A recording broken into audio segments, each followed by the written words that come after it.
The meeting of the Charter Commission's Public Safety Work Group will now begin. Good afternoon, everyone, and welcome to this virtual meeting of the Charter Commission's Public Safety Work Group. This meeting includes the remote participation of members as authorized under Minnesota State Statute Section 13D.021 due to the declared local health pandemic. For the record, my name is Tony Newborn, and I am one of the co-chairs along with Commissioner Rubenstein of the Charter Commission's Public Safety Work Group. I will now call this meeting to order and ask the clerk to call the roll so that we may verify the presence of a quorum. Commissioner Kozak. Commissioner Perry. Here. Commissioner Sandberg. Here. Commissioner Schwarzkopf. Present. Chair Clegg. Here. Commissioner Rubenstein. Here. Commissioner Kozak. Commissioner Newborn. Here. We have 6 members present and 1 absent. Great. Let the record reflect we have a quorum. We will now proceed to our agenda, a copy of which was posted for public access to the city's legislative information management system, which is available at lens.minneapolismn.gov. Now moving to the adoption of the agenda. Commissioners, the agenda for today's meeting is before us. May I please have a motion to adopt the agenda? Motion Sandberg. Schwarzkopf. Great. Is there any discussion before the clerk calls the roll?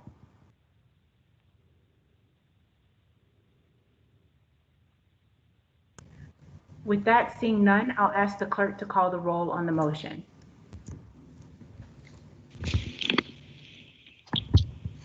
Commissioner Kozak. Here. Aye.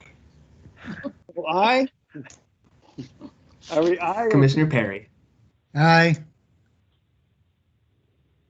Commissioner Sandberg. Aye. Commissioner Schwarzkopf. Aye. Chair Clegg.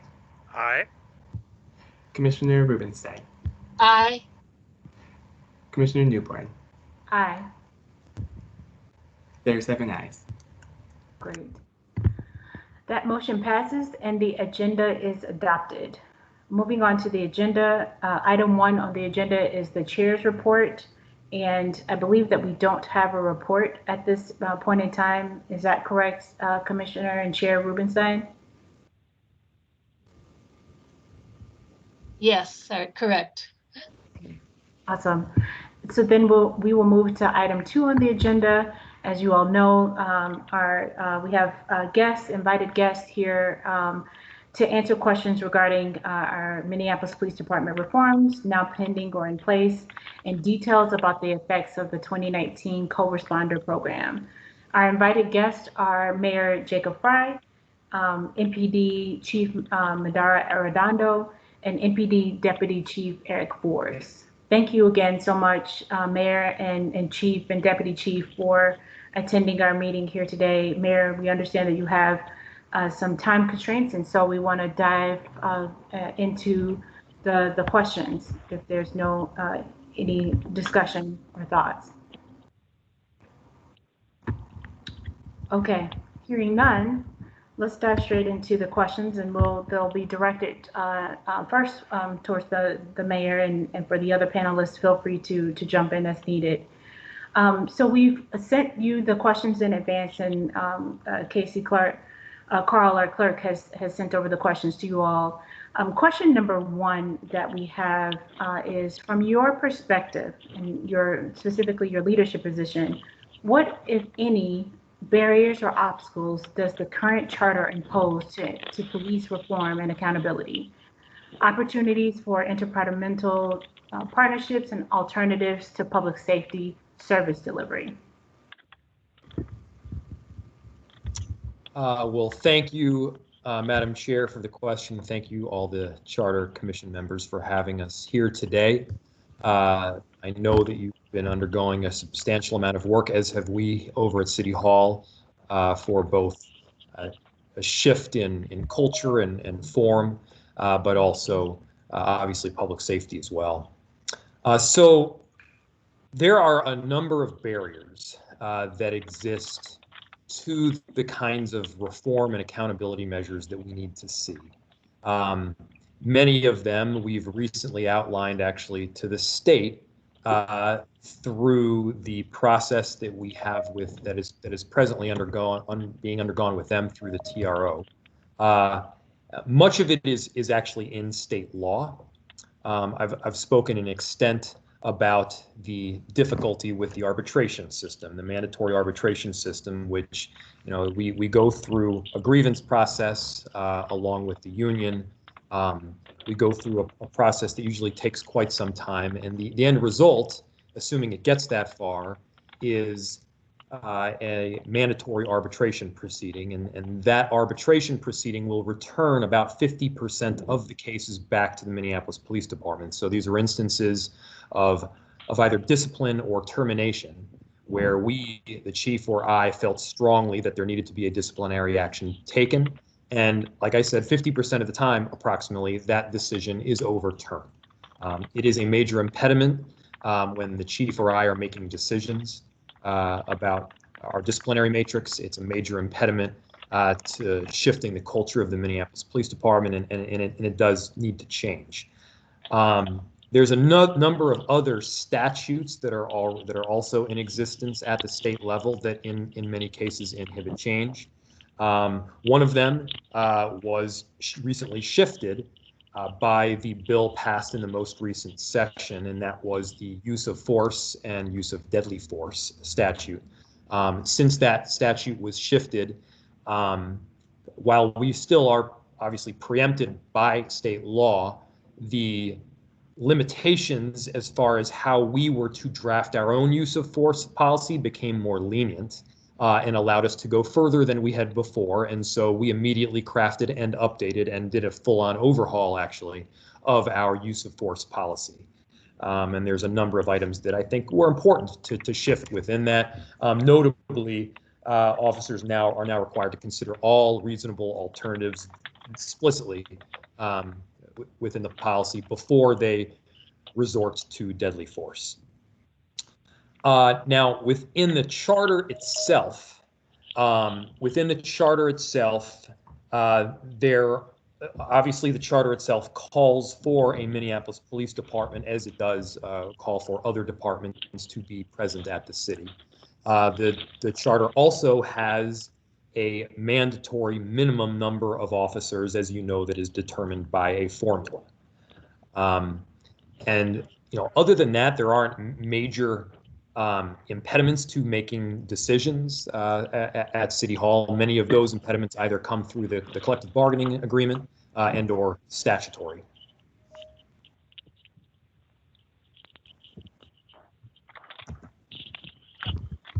Thank you so much, Mayor.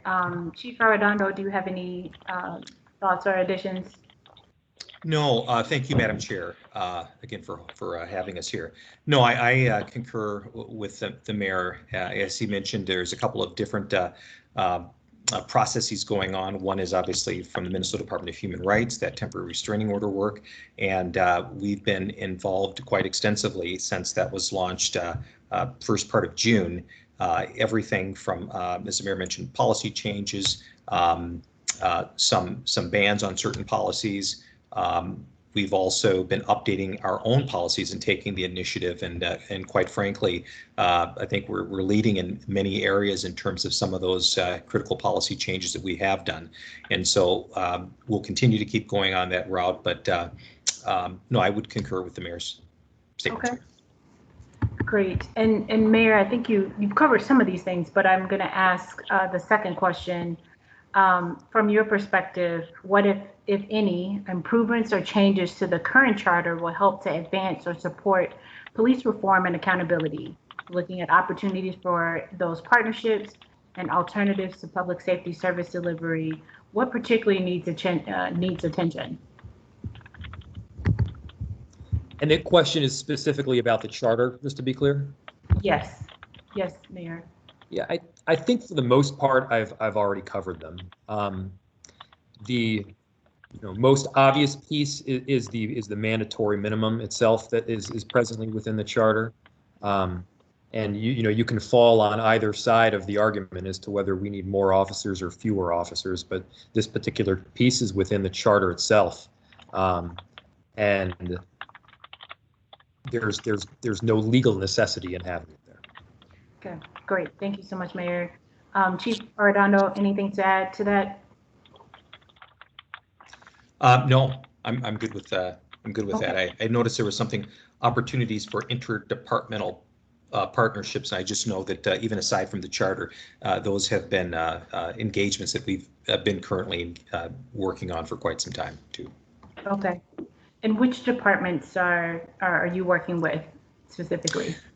Madam Chair, the MPD, we've been working quite extensively with through the Office of Violence Prevention, OVP. We've been working quite a lot with Director Sasha Cotton and a lot of the work that she's been doing in terms of community outreach, recognizing the importance in some spaces for different alternatives to policing. And so whether it's we'll probably go into it a little bit later, but whether it's the group violence intervention model, we've been working on other types of outreach with her, whether it's dealing with some of the addiction issues in our communities that are facing, working with our youth is a huge core group that we're continuing to try to provide some outreach and support our other partners like the Office of Violence Prevention. Public Health is another one. CPED, there's a lot of other different agencies within the city enterprise that we will continue to partner with. Okay, great. Thank you both for your responses. Moving to the third question, according to the city attorney, the city council maintains the same policy authority over the police department that it has over other departments. It seems to us, as we have been interviewing various city officials and conducting our own research, that one key to transforming the police culture in this city is for the mayor and city council to work together in cooperation and in concert on policy issues and changes. What can you do to help make this happen? Madam Chair, should I start off? Yes, Mayor. Yeah, he seems kind of nuts. So, I'm realizing also now that I failed to answer the second part of your last question, but I think I can fold it in pretty well here. Okay. I think there are many points. Yeah. There are many points of agreement. Points of agreement between the mayor and the city council. Points of agreement between staff and departments. One of the big ones is aspects of safety beyond policing. Some of the work that right now we've got a number of partnerships that are happening that are run through our city coordinator's office, including a 911 work group determining which 911 calls need to have response by an officer with a gun, and which perhaps 911 calls can be diverted to other mechanisms, whether that's some form of mental health worker, social worker, or reg services, or even have many of these calls shifted over to 311, which is something that, in fact, we're already doing now. And additionally, I think there's very clear agreement that we need to be addressing the systemic inequities that we see in policing and throughout our city. And part of that, is looking at and seeing how we can have perhaps a new approach, and that includes increased funding and resources for safety beyond policing. And one example is the 2.5 million new additional dollars that we have for an ongoing basis that will be in the 2021 budget for the violence interrupter model. And that'll be through the Office of Violence Prevention. It's moving the Office of Violence Prevention itself out into community. It's transferring some of the calls from 911 over to 311. It's finding other outlets where we can make sure that our police officers can focus on crime and serious crimes, and making sure that other calls can be diverted to other individuals who are perhaps more equipped at times to handle them. So those are just a couple of examples of some of the work, and I think just an overarching acknowledgement that that so many of these issues go so far and well beyond the crime itself or the police officer's response. And that's everything from affordable housing to, growing our economy through inclusion, to employment opportunities, dignified pay. Our chief has discussed these items in extent, noting the impact that they ultimately have on crime as well. Well, Thank you so much. I'm just working my way off of mute. I just want to remind everyone, if you could please mute your computers or phones. We're hearing some background noise coming through. Mayor, just as a follow-up, in particular with the relationship with the city council and your office, in addition to in working with the chief, what are some ways, from and all of the things that you talked about, the work that you're doing and working with the health department and some of the initiatives that you have, where is is there a partnership with council as it relates to this work? I think the answer is yes. Based on verbiage that's oftentimes used, the chasm seems much larger than it actually is in reality. And, I mean, when people say, for instance, the word defund, they mean many, many different things depending on who you talk to. And that's why I'm very careful to say specifically what I mean. If we're talking about safety beyond policing, count me in. If we're talking about decriminalizing addiction, I'm on board. If we're talking about making sure that we have necessary accountability and that we have officers concentrated and focused on crime and violent crime, that's what I think we absolutely need to do, and there's full unity there. I mean, I've made very clear on kind of where I draw the line, but I think there's a ton of room for negotiations and collaboration, really, to be more specific about getting a lot of these elements done. And if you look, and I think I'm going to address some of the 2021 budget in a few questions down, so I don't want to get into that too much here right now. But I mean, these are elements that I think there is broad support for. Great, thank you, Mayor. Chief Arredondo, is there any additions that you would like to make? No, I would just, Madam Chair, I would just say that in terms of the relationship that even I can help play in support of the mayor with the city council is just education, awareness. I know that there are often times things that occur within our organization, whether from a policy level, training perspective, our engagement with our communities. Certainly our 13 city council members have their constituents in the many different wards throughout our city. I think just continuing to make sure that our folks are leaning in, providing awareness, education, updates to our city council, their aides, and where we can collaborate together. I think that will continue to help us move community safety forward. Okay, great. I'm going to move to the next question, starting with the mayor. Are there any points of agreement between the council and the mayor? And if so, what are they? And Mayor, I will say that you touched on a few of those. So if you don't have anything else to add, we can move to the next question. But if you do, feel free to take this time. Thanks for the question. I think I mainly covered it already. I'm sure there are other items of agreement that I failed to mention, but I think we hit some of the main pieces. And I do think everyone wants to see, they want to see transformation and full-on change within our MPD. I think everyone also wants to make sure that everyone in our city is safe.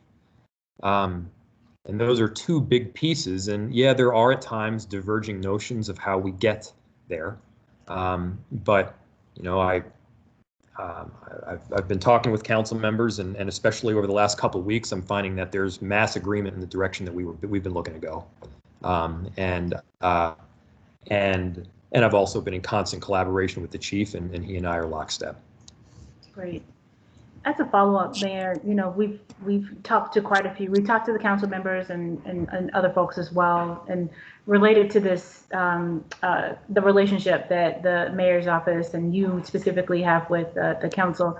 Do you see a difference between how, and with the police as well, how the relationship with yourself, police, and the council versus other departments? There seems to be at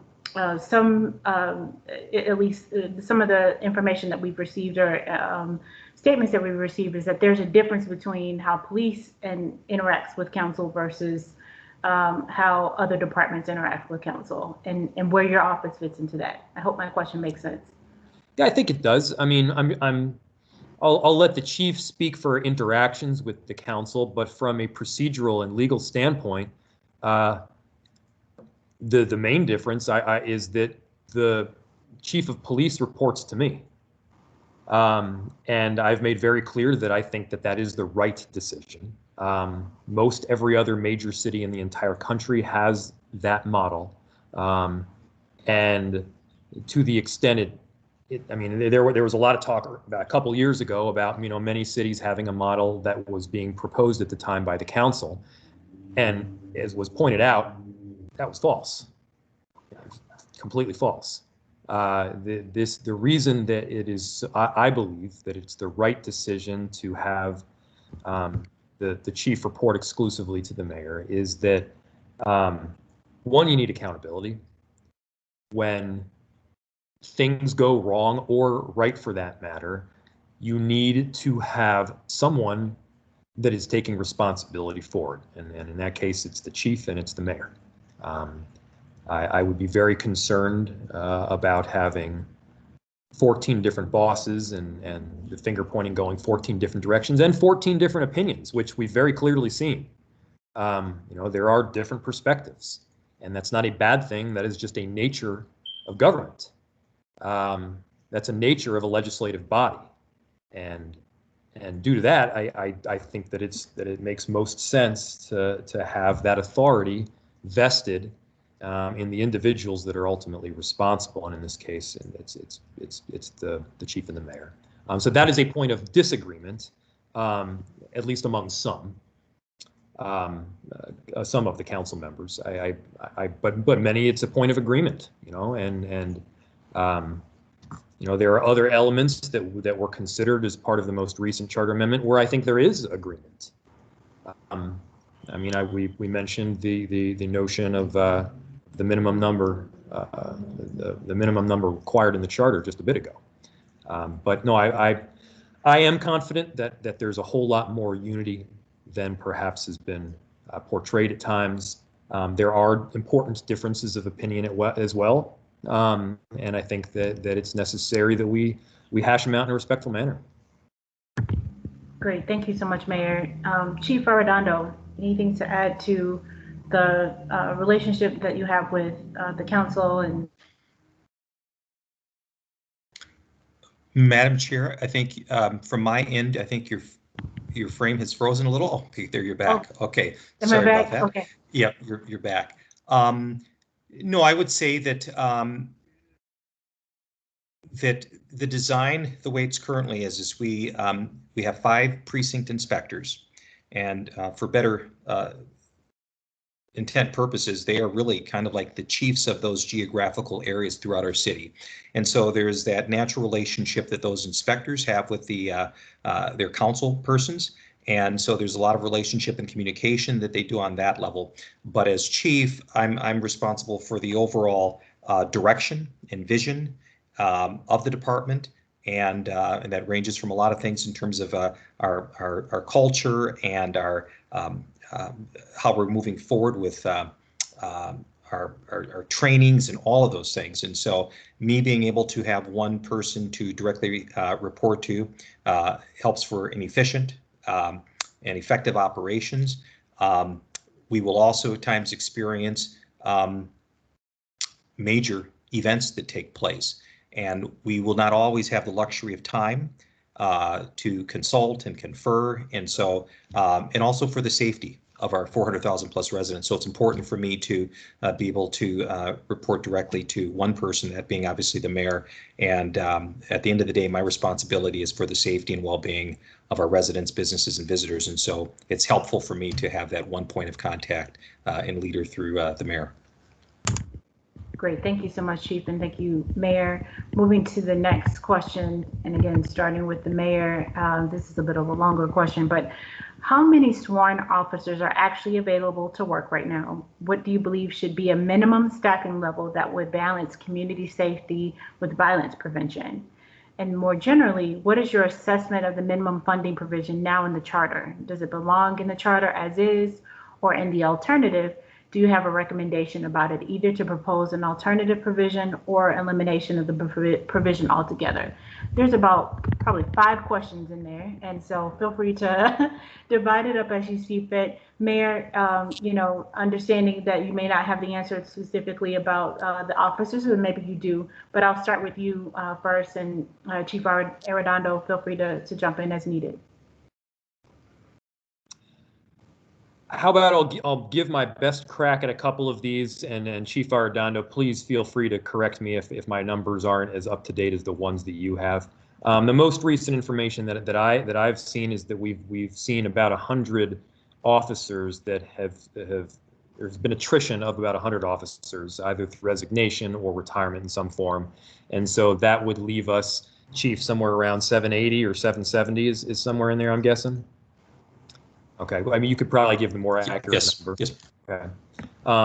And what we have had to do over the last several weeks is divert officers from subdivisions within MPD back to doing the more traditional work of 911 response and investigations. So they've been shifted from like community outreach or a number of the other, PAL is another one. I'm sure the chief can kind of go through the different divisions that have been shifted back. And it's just because, these are, we have seen an uptick in violent crime, and it has been necessary that we retain that sort of fundamental aspect that when you call 911, we have people answer in a timely fashion. So that's the first, that's to the first question.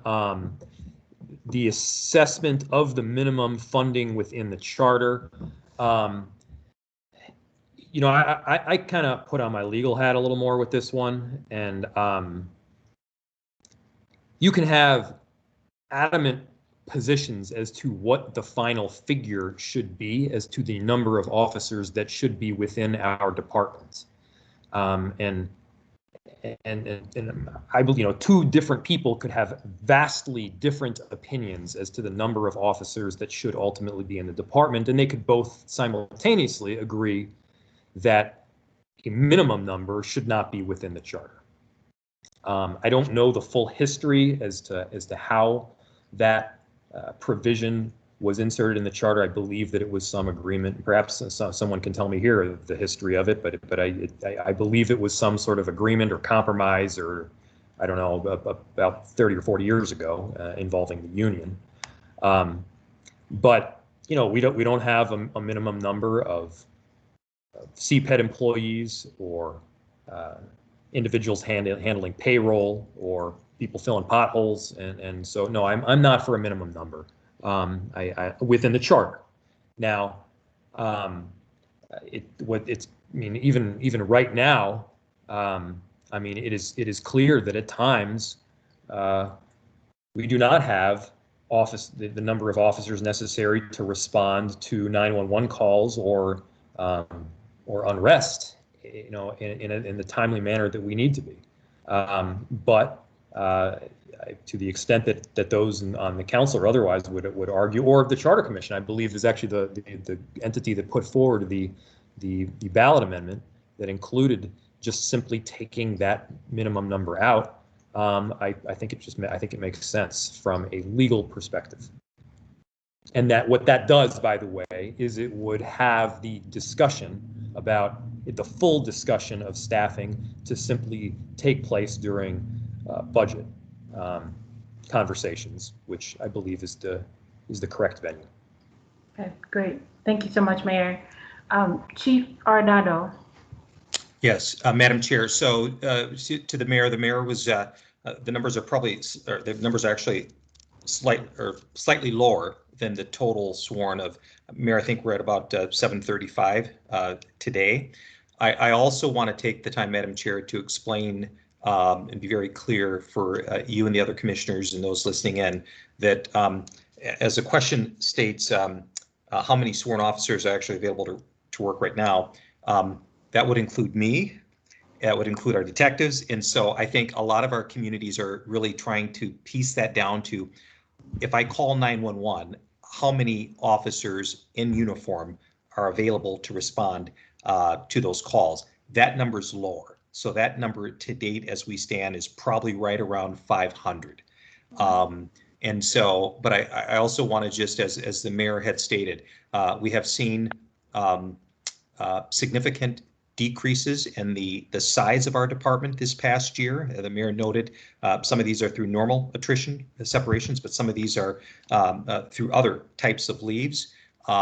So what that has done, quite frankly, is it's at the time being, it's creating the police department that I didn't want to have, and that's one-dimensional, meaning that at the end of the day, it's focusing on our core focus is patrol and investigations.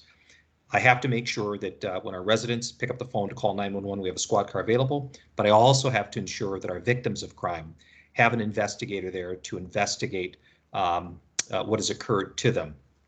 We have done other things throughout the history of this department. They've been very good. Other units, the mayor mentioned some of those, Police Activities League, our community engagement team, VCAT, there's a lot of acronyms, but a lot of these other things, while they weren't required, we did them because they offered a wonderful service to our community.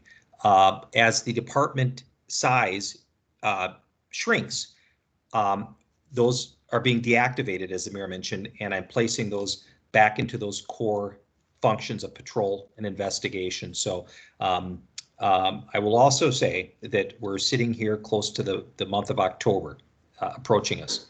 I don't know, that number is very fluid. I mentioned it's around 500, 510 or so today.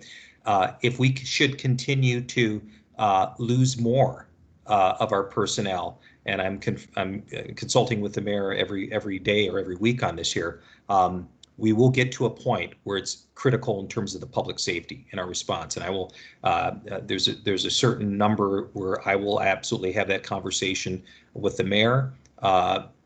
Because again, we're downsizing the department, so to speak, and those two core functions, which are going to continue.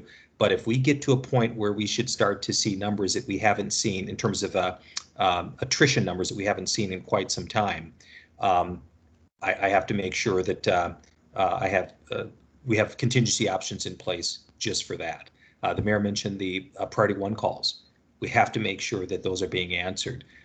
We have to be able to respond to incidents that should occur, whether it's unrest, the incident which occurred a couple of weeks ago downtown Minneapolis. We have to have the bodies available to that, and the business owners who want the report taken for a break-in or just responding to any sorts of things. So anyway, that's where we're at right about now. So if those men and women available to respond to 911 calls, we're right at about 500 or so. Okay. And if I could add, sorry, Madam Chair, as the chief mentioned, there is a substantial impact to losing the numbers through attrition that we've lost in the last.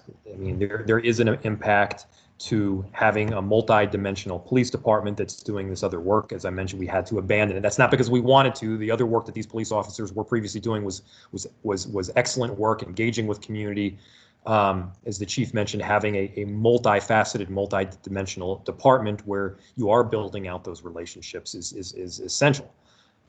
We have had to divert them because we simply couldn't do it all. There is an impact, and to be clear, really clear, saying that we can get rid of the minimum number in the charter does not mean that we are advocating or anybody's advocating to decrease the number of officers below that figure. That is not at all the case. So some people may advocate for that. Some people may advocate for more. I'm only saying that the discussion is best had through the budgetary process. And I fully understand the impediments that we see due to the attrition that has taken place over the last several months. Okay, great. Thank you so much, Mayor, for that addition. Chief Arredondo, is it accurate to say or safe to say that anything below that 500 number that you mentioned to be able to respond to the 911 calls would be an issue or a point of concern where you would notify the mayor?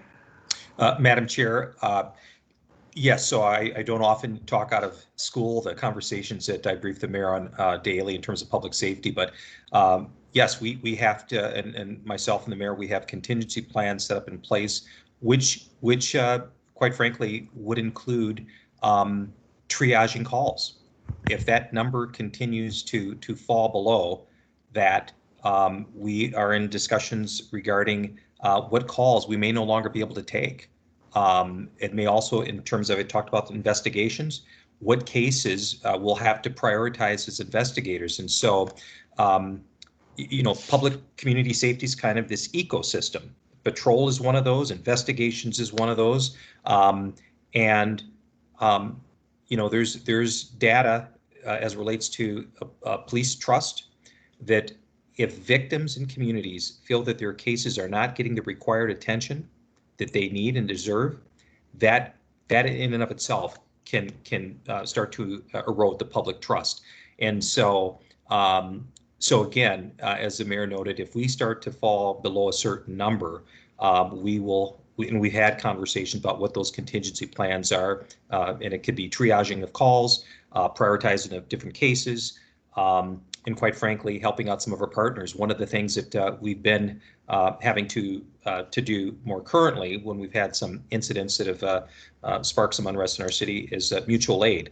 That is not something that you always want to go to. It is nice that we have that type of partnership with some of our surrounding agencies. But if our department should continue to shrink, that will be something that I as chief will have to rely upon a lot more. So again, those are conversations, great question. Those are conversations that me and the mayor are having quite frequently. Great.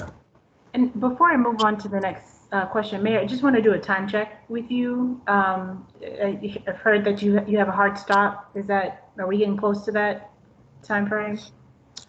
You know, I honestly have a stop that is largely based on when I'm called from the other room, so it could be fairly soon. I might have another 10 minutes or so. Okay. It's possible too. Yeah. Okay, great. We do have a question from one of our commissioners here, and I'm just going to read it, and then Commissioner Metke, if I don't read it correctly or get captured, please feel free to ask it. The question, which is in the chat for the mayor and Chief Arredondo, how is the 500 working with 500 plus shootings, 59 deaths, and growth in violent crime? How does the violent crime compare to violent crime last year?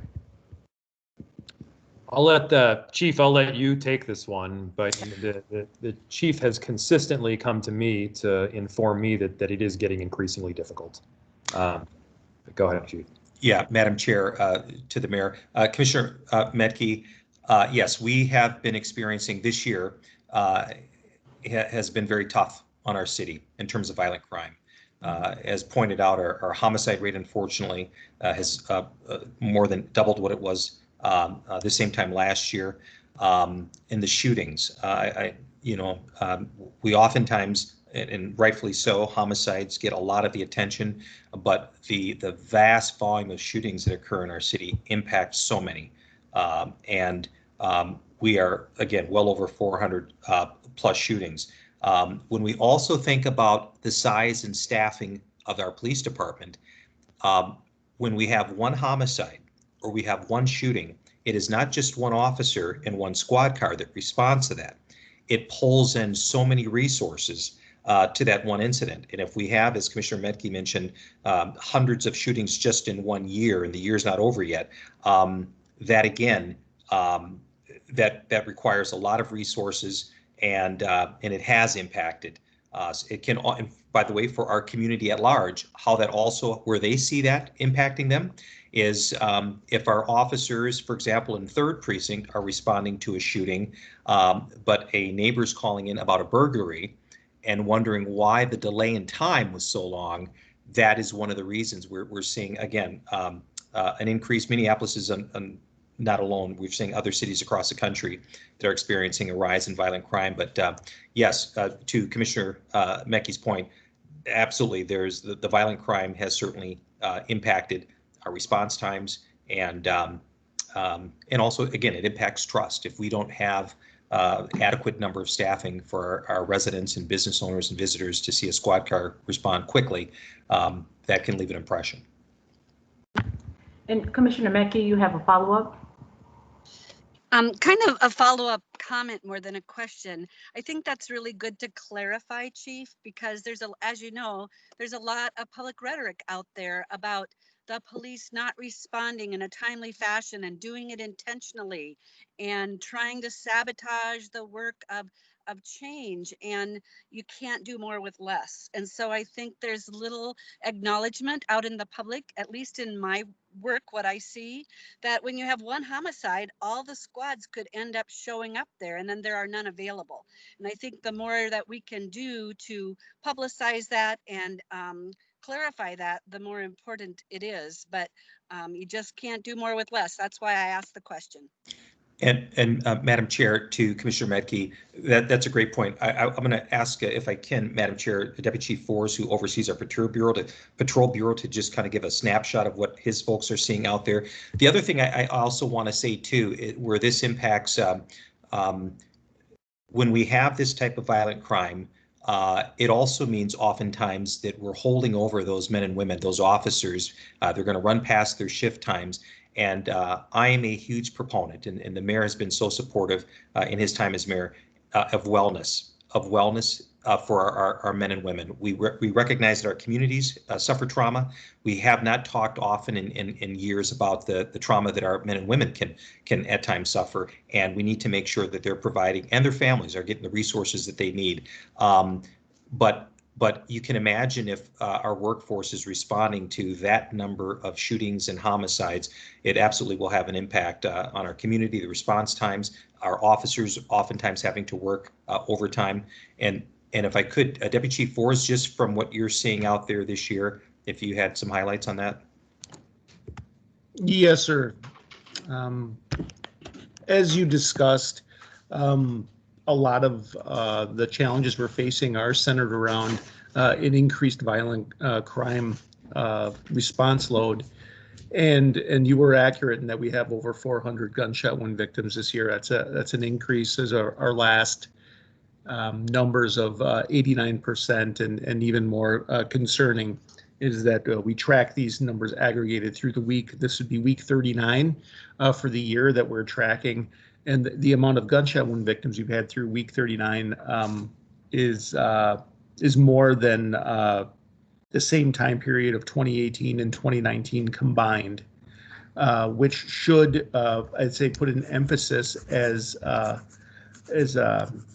Jana so correctly pointed out, in terms of the amount of resources it takes to respond to these types of calls. Our homicides are up 76%, 58 versus 33, I believe, in 2019. That's again more resources, and the chief and the mayor have done a excellent job of trying to keep our patrol bureau staffed as full as we can to maintain the 911 response. The important thing to keep in mind, and the chief and those of us on the executive team have pointed out, is that it is making the department very one-dimensional, in the sense that we're responding to crimes, we're investigating crimes that already happened, and in order to maintain those numbers the best we can, we're having to take from units and divisions that were designed and functioned to try to get ahead of those crimes. To focus on the most violent people, or to focus on some of the community outreach and causatory reasons of why we're having the crimes, and even some of our more flexible investigative resources that we could utilize to spend the time to do some of the deep dives and go after and build some of the more complicated cases against some active people that are challenging to do so. So as we start, let's say, kind of shrinking into and covering these patrol needs, we're going to be losing a lot of those functions, and that's not going to do well for, I think, the what we all want to be involved in, and that is the work that really prevents the crime from happening in the first place. And so, as the chief pointed out, we have just a slightly over 500 personnel on patrol. Our goal is to maintain every single one of them and keep them in supposedly as good state of mind with wellness, because we need every single one of them. So that is our main goal moving forward is wellness and retention, and trying to do the best with these personnel and still going out there and solving problems and being responsive and there for the community. That's so key. Great. And I just, Madam Chair, if I could just quickly to Commissioner Mecky's point again too. She brings up a great point. We have heard that narrative that our folks are not responding. All indications that I see are our men and women are out there, and they're doing such a great job professionally getting out there, trying to respond as quickly as they can. Obviously, in light of a pandemic, a rise in violent crime that we haven't seen in years, they're doing some admirable work. So thank you for raising that. Yes, thank you. And Commissioner Mackey, is your question related to what Deputy Chief Forrest has asked, or related to this topic? I wanted to just be respectful of the mayor's time and ask one last question about the budget, but wanted to make sure we asked your question connected to the responses that have been given. So you can go ahead and ask the mayor. My question is a follow-up to Lieutenant Forrest. Okay. Great. So hold it or put it in the chat so we don't lose it. And before we lose the mayor, I'm actually going to skip, Mayor, to question number 7, which is related to the budget. And then we'll come back to question number 6 that's directed to Chief Arredondo.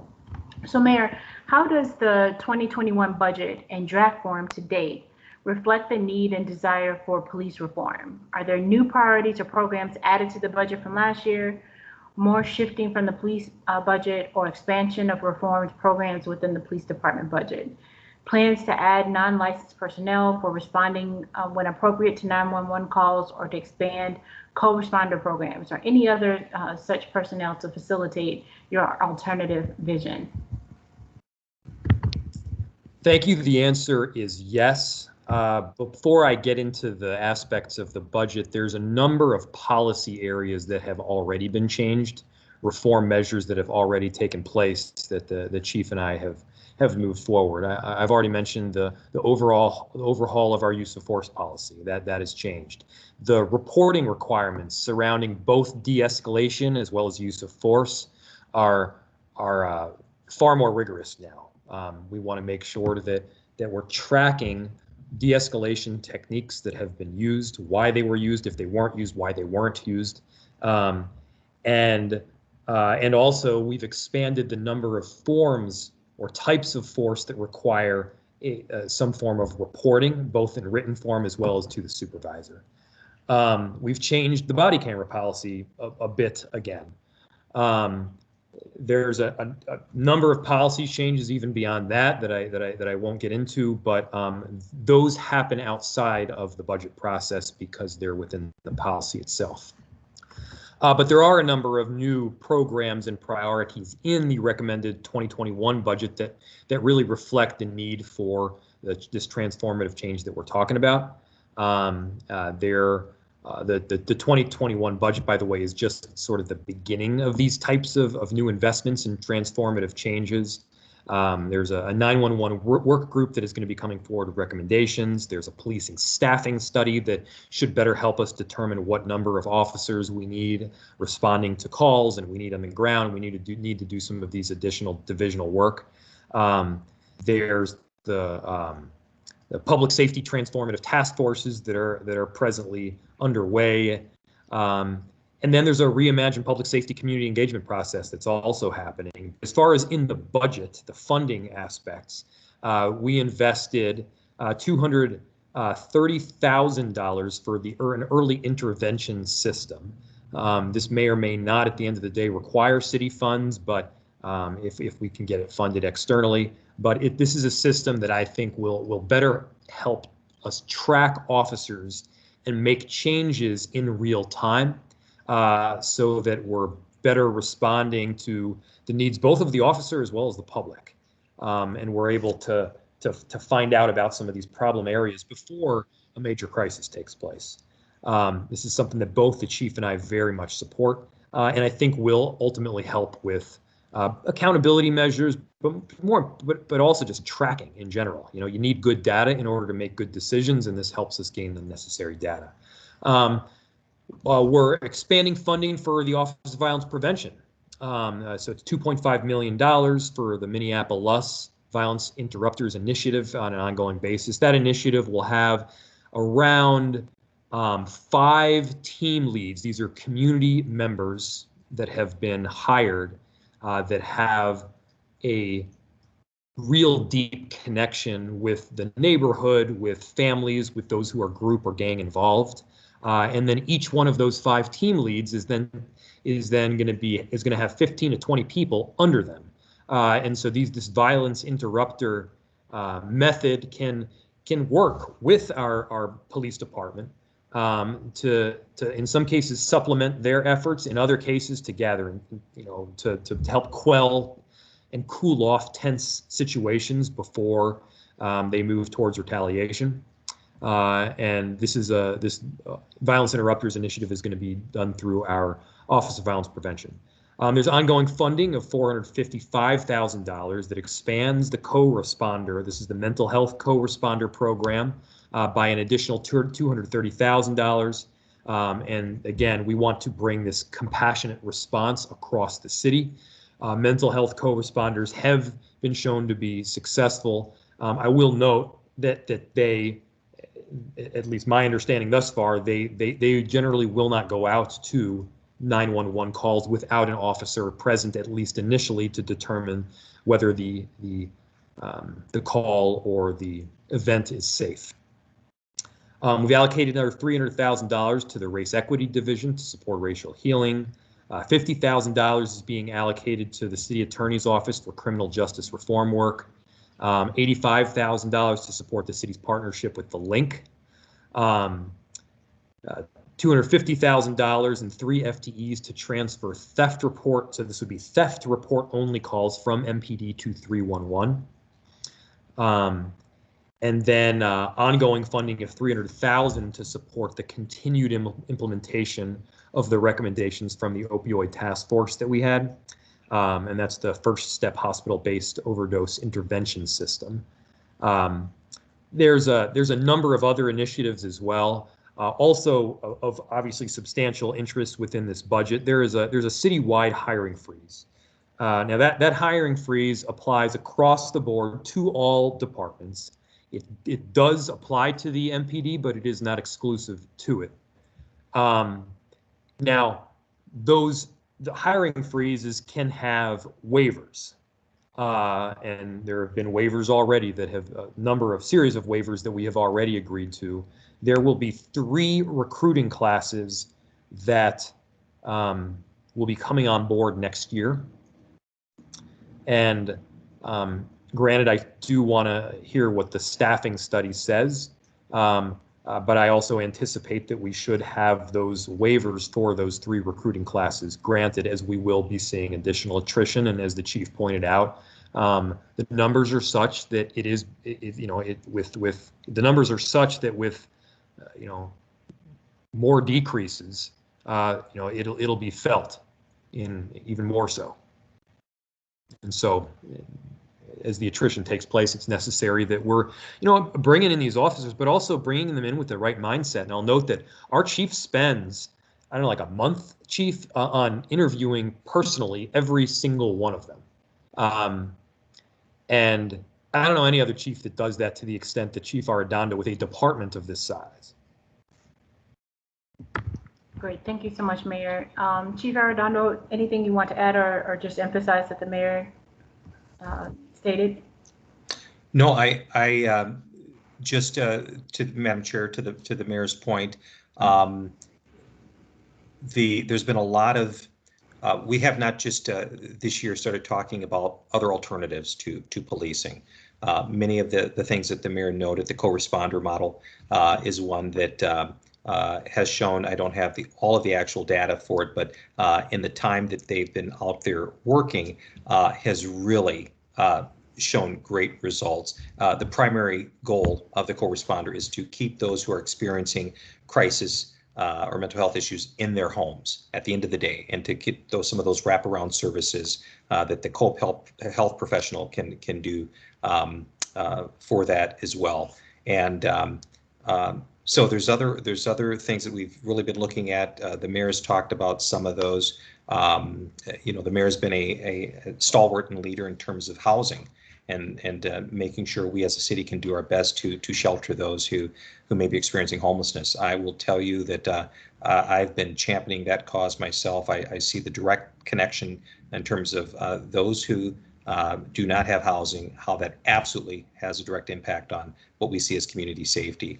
And so we're going to continue to look and operate outside the box and realize where we are needed in terms of sworn armed law enforcement, but at the same time recognize that, again, this is an ecosystem. We need to make sure that people are housed. We need to make sure that those who are suffering addiction have the help and resources that they can get. Mental health issues within our community, making sure that people have those services. So we'll continue down that road. I do want to go back up to Commissioner Metke. She had a question specifically for Deputy Chief Force, and then I'll move on to question number 6. Thank you. It's sort of a threefold question to Lieutenant Force and the Chief. If you want to add to it, that would be great. I'm wondering, I'm going back to the tipping point. When you're talking about the load on patrol, what's the tipping point? Question number 2, do you know, are you aware as of this date of how many may be leaving at the end of December? Officers, patrol officers? And my third point is when you were talking about the department becoming one-dimensional, I'm concerned that I'm not hearing anything about community policing. And I'm aware that there's 2 points of view, eliminate police, reduce the amount of police, but the bottom line is community policing builds relationships and understanding, and also is a way to get recruits from the community to diversify the police department. So I'm worried that I'm not hearing anything about community policing in any of the budget proposals or programmatic discussions, and I'm just wondering if you could speak to those 3 points, starting with Lieutenant Force. Yes. Thank you for these questions. The one, I guess the question of the tipping point is I think organizationally, and the chief can expand a bit on this, is that I think we've tightened the belt about as much as we can, so to speak, in terms of finding resource or reallocating resources back into patrol positions. And this answers a bit to your later question about concerning about about community engagement and community relationships. And yes, many of these resources did have to be reallocated from community outreach type programs in order to do so. And we have said repetitively, this was something we had to do to maintain our core services. We clearly see the value in those programs and want to invest in those programs, but we do have a mandate to provide enough people when people pick up the phone and call 911 and need an emergency response. And that, along with providing some investigative follow-up to hold people accountable for crimes, are our 2 main mandates. But we, of course, as you and all the community engagement and community partnership work that you have done, see the excessive value in having those investments and taking the time to build those relationships within the community.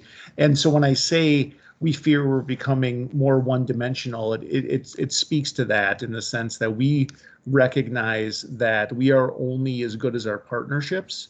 We are at our best when we are on an equal footing with the community, and that we are working with the community and for the community. And that requires time, and that requires investment, and that requires people and the ability to do so. And so as our numbers become less, and we're being forced to take from some of those areas to maintain our real, a very real obligation of being able to maintain staffing of answering 911 calls, we recognize the challenges and in terms of how we want to interface with the community and how that really affects things moving forward. As far as what number we foresee, that is an unknown. We do not know. We're not getting, we don't get forecasted out if there's going to be a certain number of people going out on leaves.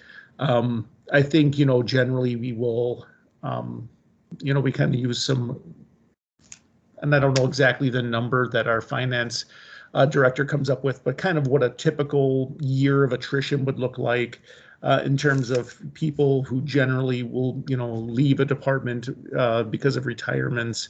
The amount of leaves and different things we've seen within the last few months have been kind of thrown all those metrics out the window.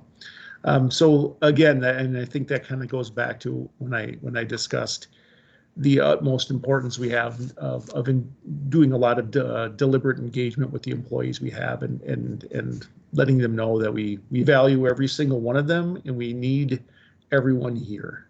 They are so valuable to us. Chief, I don't know if you had anything you wanted to add to that. No, I think I will probably touch on some of that in the next question. Yeah, but you know what? Let me just, Madam Chair, if I can. You mentioned a tipping point, Commissioner Medke, and so what I would say is this: we don't have any more room for any more significant losses in terms of personnel. We just don't.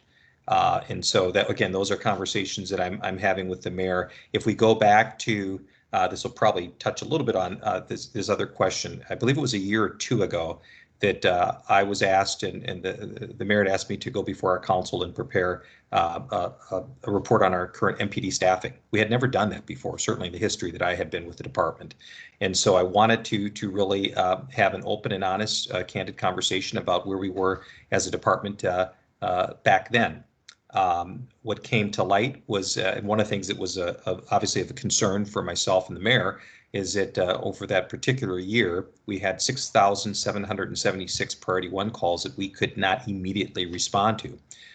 Take that into account that we had more personnel that year, and we had less violent crime that year. So if we talk about today, Commissioner Medke, and you mentioned a tipping point, we have less personnel on the department today, and we're dealing with more violent crime. So, we've deactivated many of our units. So I, as chief, I don't have a whole lot of more leeway in terms of resources. So as the mayor, which I appreciate him so much, asking in his 2021 budget for 3 classes, that's vitally important.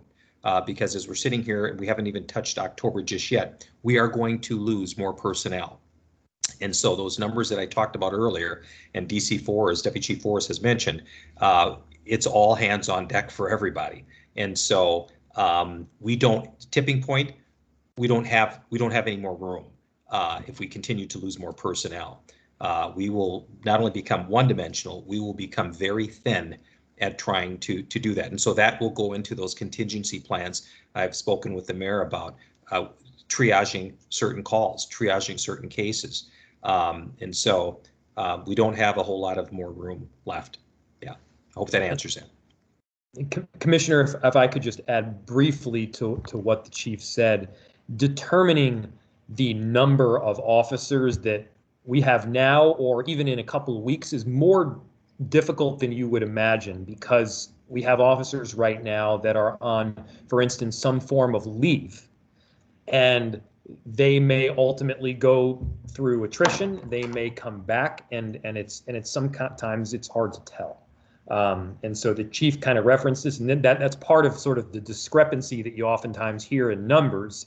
Is there's those that we have available presently, like are ready to respond to calls, and then there are those that have officially left the department, and then there's this third group, and that's where some of the discrepancy often takes place.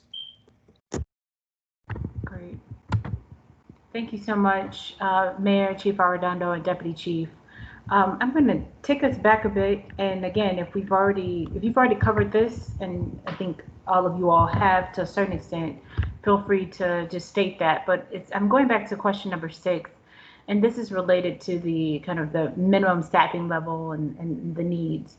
I will start with Chief Arredondo. What pricing and workload model did you use to come up with the 400+ increase for staffing into 2025? If you have performance and impact metrics, may we see them? If not, direct measures. Madam Chair, thank you for the question.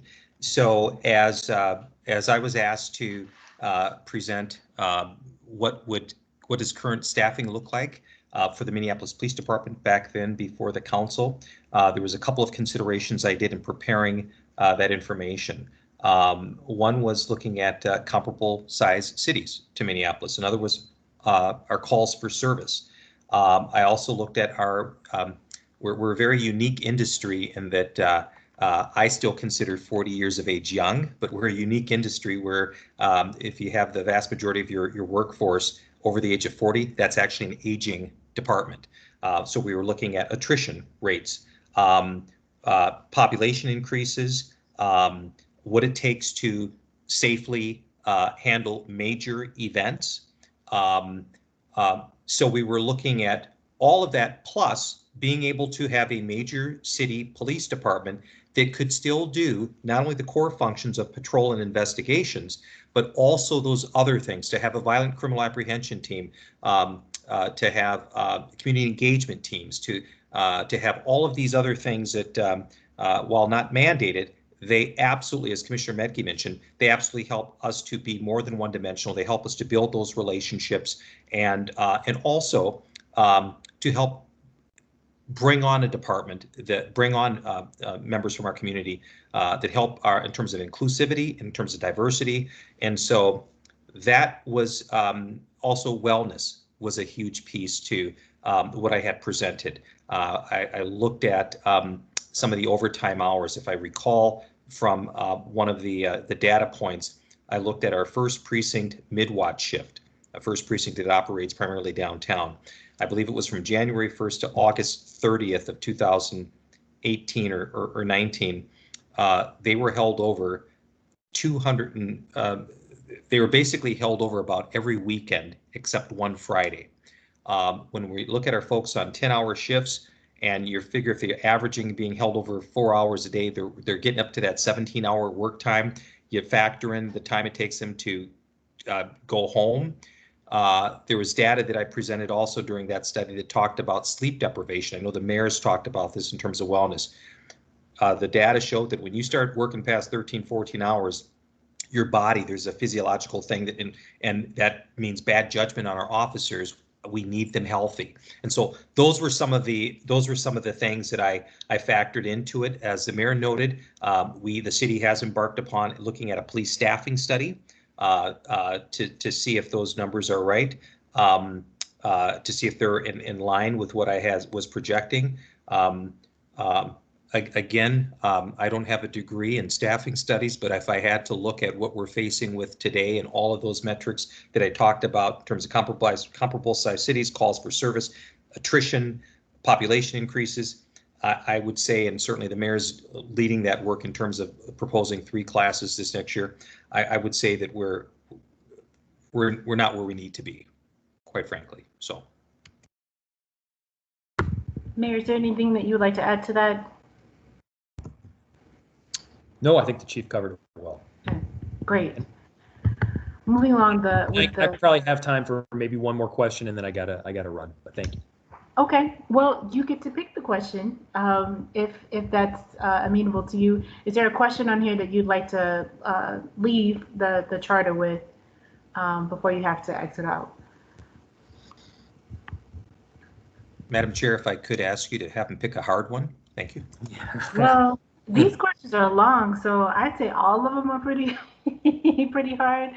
But I can take a look at it as well, Mayor. It may be helpful to go skip down to the last question, if that's okay, because the other questions are pretty lengthy, and I think it seems like Chief Arredondo would be well versed to be able to answer them.